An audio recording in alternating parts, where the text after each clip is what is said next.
I'm here near the corner of Broadway and Lewis Streets outside Fire Station 1. Today, we're going to learn all about the City of De Pere Fire Department and EMS.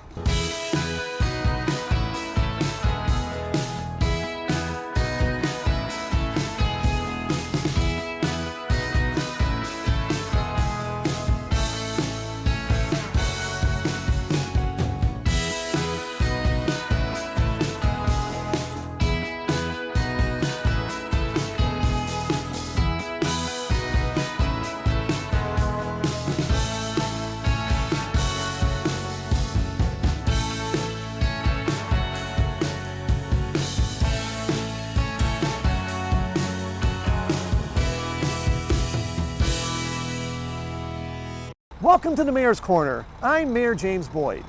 In each episode of the Mayor's Corner, we plan to take you to explore a different part of the City of De Pere as we discuss the latest happenings in our community. Plus, we'll take a behind-the-scenes look at various areas of city government. Most of all, we want to show you all there is to celebrate about the City of De Pere. We're here near the corner of Broadway and Lewis Streets outside of Fire Station 1 on De Pere's east side. Fire Station 1 is at the north end of the City Hall complex, next to the police department and City Hall. Today we're chatting with Fire Chief Alan Matzke. Chief Matzke oversees a staff of more than 50 people who work hard to provide a high level of service and improve the quality of life for the residents of De Pere. Thanks for chatting with us today, Chief Matzke. Happy to see you down here at the fire station. All right. First, Chief, could you give us a bit of background on your role? What made you decide to become a fire chief, and how did you join De Pere Fire and Rescue and eventually get to the position you are now in? Well, good question. It's been a journey, and I feel like the luckiest person in the world. Grew up in De Pere, went to school at school across the street from the station here. As a young man, would come here on tours. There was never any doubt in my mind. I was that kid that always wanted to be a firefighter when I grew up. There was never any doubt in my mind that's what I wanted to do, and this was home. One of my family members ran White Pillars Museum through all my childhood, and my great-great-great-grandfather was the assistant fire chief for 22 years on the Badger Fire Company. So as a kid, they had his full uniform behind glass in that museum. So I would look at that uniform, which was just mesmerizing for me. I'd come to the fire station. I was fortunate that my next door neighbor growing up was a volunteer firefighter here. So I had the opportunity to go to lots of fires when I was a kid. And so when I turned 18, I'm not sure if that sounds good or bad for the record, yeah, it probably doesn't sound so good. Yeah, I observed fires lots of fires. Okay, you all bet. right. Yep. That's good. So when I turned 18, I had the opportunity. I came down and signed up and became a volunteer when I was 18. So the minute I was old enough to do it, I started, and I've been here ever since. So I'm like I said, the luckiest guy in the world. I get to work in my hometown, where I'm only a couple degrees away from being related to just about everybody, including yourself. Sure. So it's a dream. It's a dream come true. Never really aspired to necessarily be the chief. But I'm in my 37th year, and what happens when you start getting old, it's hard to let go. So I tried to go back to school. I tried to find myself to be some value to the organization, and it's a young person's job. So the older you get, the harder it is to be on the ambulance every day and doing what we do every day. So I try to lend whatever talent I have left in some support roles. Great. So just a jack of all trades. You were blessed to have this and kind of work your way into this, and we're blessed as well too as a city, so thank you for all you do. I appreciate that. Thank you. All right, firefighters have to be ready to go at a moment's notice to assist citizens in crisis. That means their day-to-day is a little different than most. What does a day look like here for a firefighter? How do they spend their time serving the residents? So just a little bit of a day-by-day look. Sure. So we work 24/7, 7 days a week. So we're on duty. There's somebody on duty all the time, including all the holidays. Our day starts at 7 in the morning. So at 7 o'clock, the shift starts. It's a 24-hour shift. So when an individual is here on duty, they need to be at the station or engaged in operation for that 24-hour period of time at minimum. So it's unreasonable to think they're going to work the entire 24 hours, but the work is sporadic through those 24. So during the day from 7 to 4:30 or 5, that day is filled with support roles, for example, training. So training is something we do every day. Fire inspections, we do all the commercial buildings, multifamily occupancies. So we do fire inspections throughout the entire city, pretty much every day. We do public education. So during the fall, we get into all the schools and we talk about fire prevention in the schools. We have a dozen other support programs for the community that we do. So bottom line, during the day, we're active, we're going all the time. And then after that daytime schedule, then it's pretty much just emergency calls. So after that point, and that's our busiest time. So we're running, you'll hear the ambulances, out all night. In our department, 85% of what we do is medical. So we call ourselves a fire department, but we're really an EMS department that occasionally catches a fire now and again.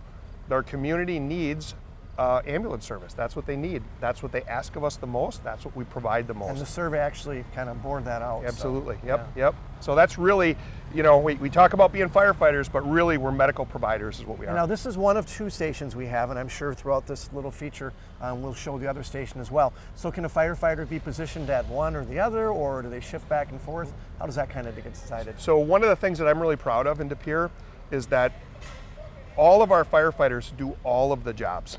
So we don't have just people assigned to an ambulance or assigned to a fire truck. So we call that cross-trained. So every one of our members is cross-trained. So they're all trained and certified firefighters and medical providers. Oh, they are? They are. Everyone is, yep. And then we rotate on all the vehicles. So we don't just be assigned to one vehicle that we work all the time. It's a constant rotation, so we maintain that proficiency. So one day we're assigned to an ambulance, one day we're assigned to a ladder truck, one day we're assigned to an engine, and that constant rotation, in my mind, what I'm so proud of is I think it keeps the job exciting. It also keeps a person really well-rounded because you got to stay a little bit out of your comfort zone to be able to do the multifacets of the job. So it's an exciting place to work. So of the staff, I think we mentioned 50-something. How many full-time, and then how many part-time do we have? Sure. So we have 27 full-time members made up in 3 shifts. So those 3 shifts are the ones that are on 24 hours a day. Those 3 shifts have 9 members, on each particular shift. So those 9 members are spread between both stations. And as I mentioned, we rotate between the vehicles. We also rotate between the stations. So a firefighter can be working at the east side one day, west side the next day. So that's all part of that staying proficient, knowing the community, and working every facet of the job. And in our structure, beneath you, we have battalion chiefs, and we have other titles as well. Can you just briefly describe that? Sure. So during the day, the administrative staff, we'll call it, so that's the chief and the assistant chief and our administrative assistant, who's really the brains behind the operation that keeps everything rolling. Behind every good organization, there's a great administrative assistant. So the 3 of us work Monday through Friday, like a day schedule, and then everyone below us works that 24-hour shift. So the supervisor that's on duty when we leave, the one that's responsible for everything when we leave, is the battalion chief. So that battalion chief is sort of that team manager. They're managing both stations. They're managing all the emergency operations that are happening throughout the city for that shift that they're on. Awesome. So behind us we have a fire truck, clearly. We have another one that's going to come in, a new one. Should be here by now, but it's not here yet. Can you let the residents know generally what the cost of a fire truck is? Yeah, unfortunately, everything in our business, as you well know, and the city's been very supportive of the fire department through the budget process, everything is so darn expensive that it's almost ridiculous when you see the prices of these things. I was fortunate enough to be here the day this truck was delivered almost 30 years ago. So this truck's about to have its 30th birthday. 30 years. Yeah. In my 37 years here, I've worked on that truck, this particular truck, probably as much as anybody on fire scenes. I share an affinity for this thing because I was here the day it came here, and I've been able to work on it a lot, and it's going to be very difficult for me to see it go out the door. We've kept it in good shape. We take really good care of our equipment, and the city does a great job of maintaining the equipment, but unfortunately the technology changes dramatically.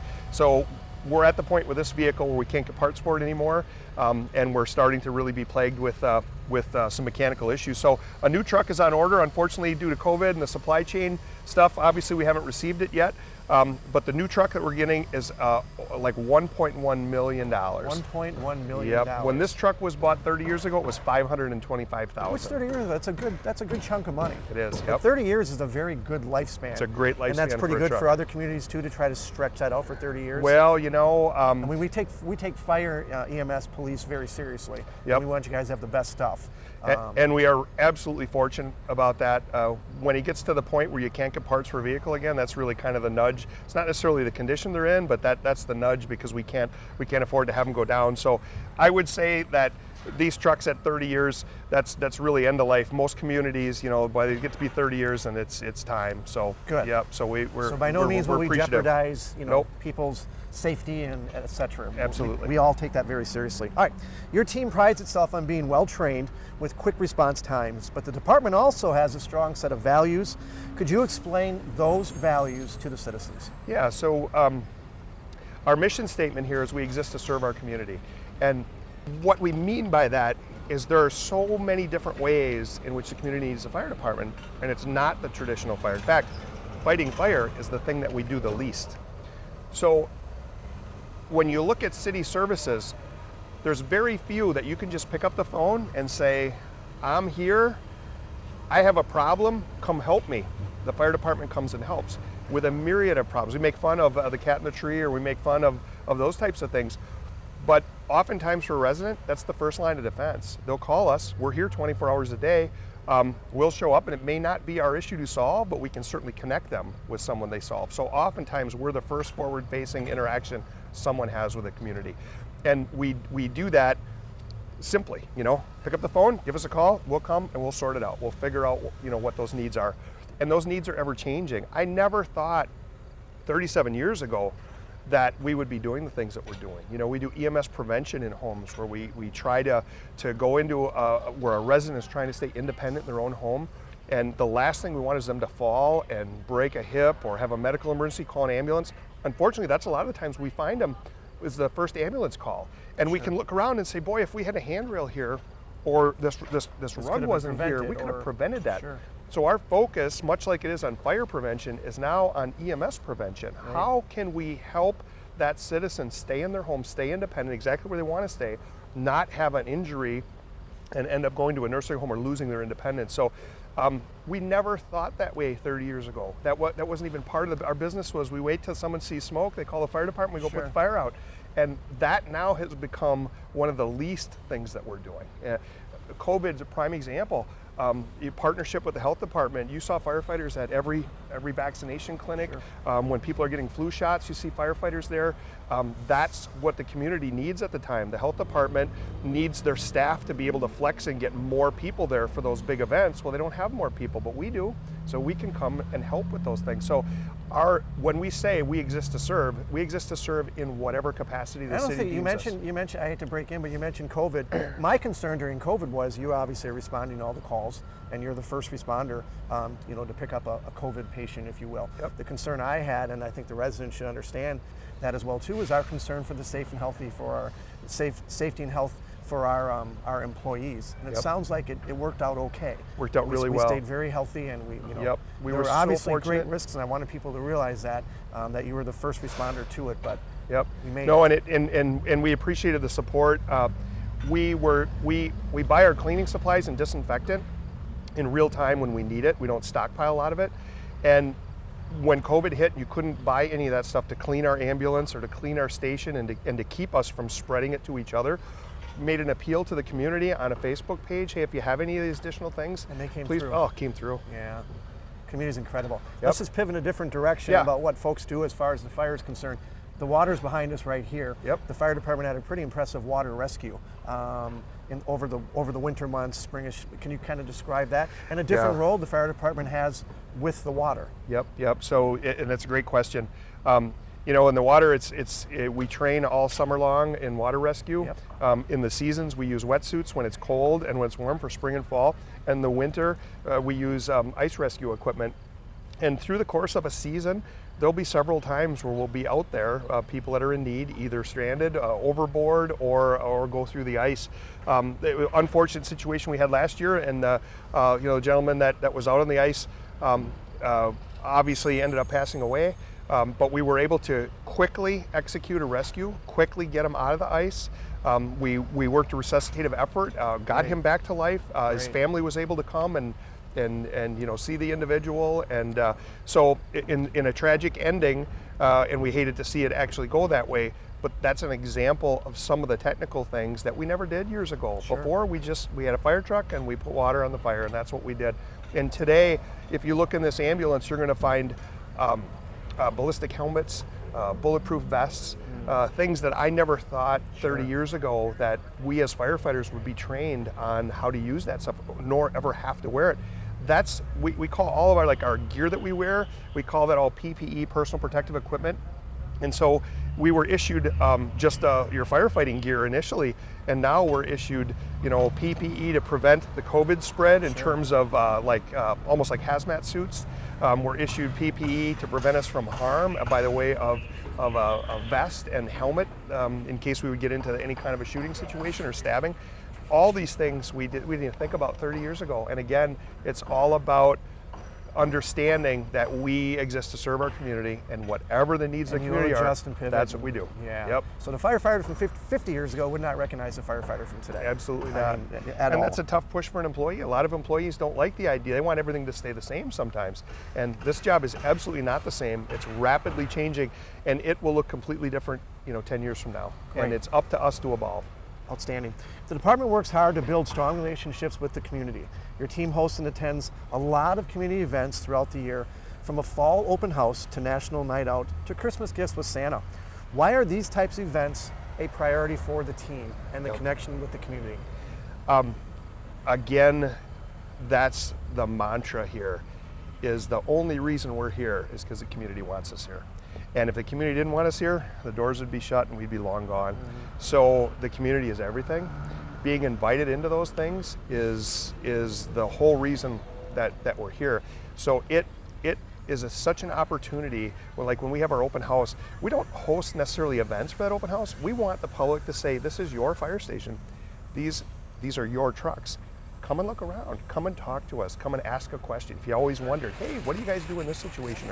Or what about that? That's your chance for community. When I say everyone in the community, that's their chance to come and see what they're paying for and see what they're supporting. So that's always the mission of our members when they're out in the public. So whether it's National Night Out, whether it's shopping in the grocery store, you'll see them take the engine or the ambulance, and that's not to waste gas and it's not to show off. It's because we need to buy the supplies. We're going to be out in the public as much as we can, and we're always trying to be approachable. So if somebody in the community sees any one of us out, that's fair game. Please come up and ask. That's the reason we're attending those events, and we all want to support them. Not only do we work here, we live here, we worship here, our kids are here. This is our home. Absolutely. So obviously the priority for De Pere Fire and EMS are the residents of De Pere. You do have a relationship with the surrounding communities. Can you explain how that works? So in the fire service, it's almost too difficult for most departments to really provide all the service needed on a big fire. And this is a realization that most communities have. Unless you're a big city and you have unlimited resources, if you get a big fire going, you need your neighbors. And so we started something years ago, and we call it the Fox River Fire District. And essentially what it is, it's a relationship between all of our neighbors. And when we have a big fire like the big fire down here in Broadway, what we can staff are 2 vehicles headed down there. It's not enough to be able to take care of that type of situation. So we need our neighbors. We need our neighbors from Morrison. We need our neighbors from Ledgeview and from Lawrence. And though we may have more risk where they come our way perhaps a little more often, they have a need dramatically out there. So what we figured out is that together, collectively, we can provide the best service for our community, and it's all of our community. If they're over the border into Ledgeview, they're still our community. And by working together in this Fox River Fire District, even though it's not any kind of a district necessarily by law, it's just basically a bringing together with a mutual understanding of all the departments that we're going to absolutely help each other when the chips are down, and that we're not going to charge each other. We're going to do this and support each other. It's worked amazingly. We've had multiple big fires throughout the entire community, and you see the teamwork. We train together. We use the same language when we're on scene. Great. So it's like one big family, that your shirt might be different than my shirt, but when we get to the game, we're all playing on the same team. Great. It's been amazing. So residents know we are outside the Mulva construction site and right near Broadway, so it's a pretty active and busy area. And obviously we'll have challenges, going forward with all this. So we've talked about training kind of sporadically, and we don't have to go in more detail on that, but your team also works with area departments and our police department to collaborate to better serve the citizens. How does that collaboration work? Let's just say with our police department and the fire department. Yep. So again, it's like trying to break down those barriers and break down those silos where, hey, that's a police thing, so the police are going to handle it. This is a fire thing, fire's going to handle it. We look at it now more, okay, if it's a police thing, police will take the lead, but there's a lot of support roles that fire can do to really help them. They don't have enough police. The same thing as the fire. If a big police incident's going on, there's not enough police officers to be able to dedicate to that, so they need the sheriff's department. And moreover, we built this relationship where we all work together. So you'll see on the fire scene, our people will be active in trying to put out the fire, but we'll have the police doing a lot of support roles, helping with evacuation, helping coordinate where people are going. They'll even help us move equipment around and tools, certainly in that initial phase when we don't have enough staff there. And the same really happens with the police department now. Instead of it, fire has nothing to do with it because it's a police incident, you'll see fire helping with traffic control, helping with perimeter control, helping just document things, where we might be taking notes of what's happening so that the police officers can do their critical tasks And we just had a major event at the Crow's Nest, which fortunately didn't turn out to be an incredibly major event, but that showed the collaboration with police and actually other departments within the city that manage the drone and et cetera. Can you maybe describe that just Absolutely. a bit too? So we've really tried to focus, and I think De Pere has done a good job trying to focus from city leadership down on we're all a community. And when we have a big event, the fire department's overwhelmed if it's a fire. We need the street department, we need the water department, we need the police department, we need the health department. So the example you're given at the Crow's Nest, health department was really trying to meet the needs of those residents right at that moment and met their needs immediately if they needed shelter or a restroom or needed to get their medications out of the building. So this incredible collaboration essentially just puts the citizen first. There's no barrier. It doesn't matter if that's a fire department vehicle, if it needs to be moved and a street department guy moves it, it just needs to be moved. And I don't really care what department they work in. So it's been amazing. And what we've been able to accomplish through this collaboration has ultimately saved the community a ton of money.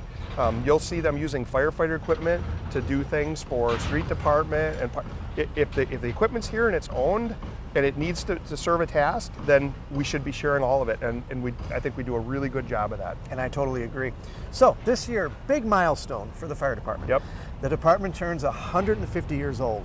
What does this mean to you to lead a department that is so important to public safety and has been serving this city for 150 years? It means everything. It means everything to me. I'm just I'm thrilled every day to be part of this organization. I'm thrilled to be part of the city and part of the community. My world's real small. I've been here, I've stayed here. I haven't experienced much outside the world. My world's real small because I like it that way. I love it here. And then to have the 150th anniversary, we like to say the fire department is rooted in deep tradition. A person like me, I respect tradition, but I'm always looking to change and I'm looking to progress, trying to be forward thinking, absolutely. And so this makes me pause at that 150th anniversary. And sometimes we get so caught up in what we're doing, you don't take a minute to just sort of sit back and look at the milestones of where you're at or how far we've come. And it's easy to come in every day and shift our focus now to EMS prevention and not take a minute to reflect like you and I just did on where we were 20 years ago, where we were 30 years ago, and contrast that with where we are today. Right. And so this anniversary has been a real awakening to really kind of look at where we're at, and it's forced us to dig a little bit deeper and say, okay, where are we going to be in 3? Where are we going to be in 5? Where are we going to be in 10? And so we've mapped out a pretty bright future. Good. And also we appreciate those who paved the way before us. Absolutely. 150, 100 years ago, 50 years ago. And they share the same values at that time as well too. Absolutely. I'm convinced of it. All right. As we celebrate 150 years of De Pere Fire Rescue, we're taking a look back at department's history. Let's take a look back. My name is Amanda Reef. I am the Director Curator here at the Pere Historical Society. I did put together a display for the 150-year anniversary of the fire departments, and I did kind of break it up in between both the east and the west side because they each had their own areas that they covered on each side of the bridge before they did eventually merge. Starting with the East De Pere side, prior to establishing an organized fire department, those who aided in fires were either volunteer firefighters or they would assist in their spare time, typically by bucket brigades is what we know today. Simply put, people would form a line to the fire and pass buckets of water to put out the fire in a teamwork style fashion. And then on May 6, 1872, the De Pere Fire Company was officially organized. The fire company came up with the name Badger Fire Company for themselves after about 3 weeks on May 28th. From then on, the east side of De Pere remained the Badger Fire Company.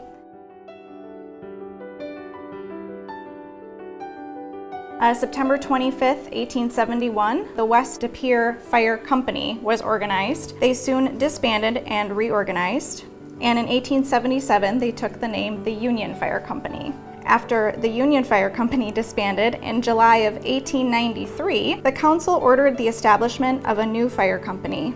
And on August 1st, 1893, the new company was named the Columbian Fire Company. Being the year of the Columbian World's Fair in Chicago, they thought the name would be fitting.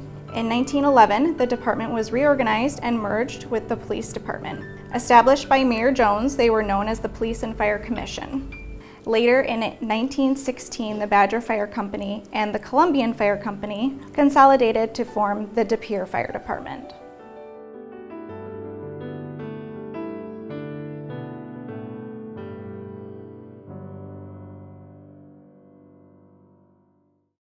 Thank you, Chief, for all you do leading a strong team of firefighters. The job you and your team does is immensely important to the safety and health of our city. So, Chief, thank you very much for joining me, Mayor, and thanks for all you do. Thanks for the support, and thanks to the community for all the support they give us. Very Great good. place to work. Great, outstanding. And now to a few city updates.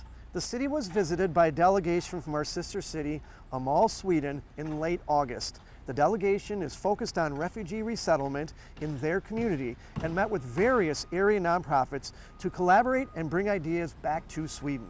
The delegation also enjoyed visiting De Pere area businesses and City Hall, where the delegates met with me to discuss the differences and similarities in our governments. The Sister City International Program encourages and initiates between cities in order to boost understanding and cooperation. This is the 15th year of our partnership, Åmål, Sweden, and Sister Cities International. Stay tuned for a future Mayor's Corner to learn all about our sister city. We're proud to say the Mayor's Corner has been honored with awards from Wisconsin Community Media's Best of the Midwest Media Fest. Both our episode and our promotions were honored with an Award of Merit and Excellence, respectively, this year. We want to thank the Midwest Media Fest for the honor, as well as all of you at home who watch our program. We will continue to use this program to educate our citizens and share the accomplishments for our amazing staff and volunteers. Speaking of amazing staff, I wanted to personally thank all of our summer seasonal staff for a job well done this summer. Seasonal staff assists the city with a variety of jobs to maintain the function, beauty, fun, and safety of our community. Seasonal staff help maintain our city properties by taking on tasks like watering flowers and cutting grass. Other seasonal staff work in the community center and our parks supervising children at summer camp and our parks programs. Plus, we cannot forget our lifeguards and other pool staff that keep Legion Pool and the VFW Aquatic Facility running all summer long. Thank you again for all you do, and we hope to see you back again next year. That's it for this episode of the Mayor's Corner. We'll see you again soon with another behind-the-scenes look at the city of De Pere and all it has to offer. I'm Mayor James Boyd.